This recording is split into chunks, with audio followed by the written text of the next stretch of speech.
Hi everyone, Shavua Tov, and welcome to the 10th of Elul.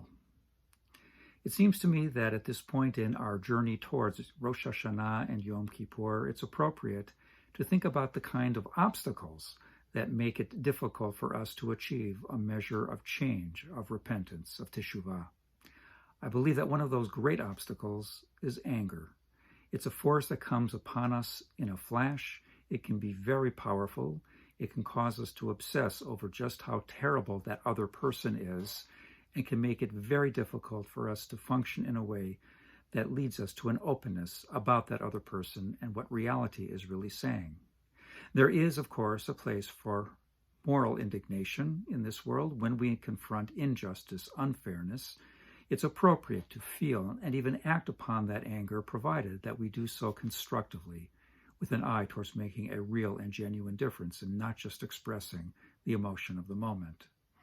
But being honest with ourselves, I think most of the time the anger we experience is of a different sort. It's about the daily lives we lead, something that has offended us, a grudge perhaps that we carry with us for a very long time.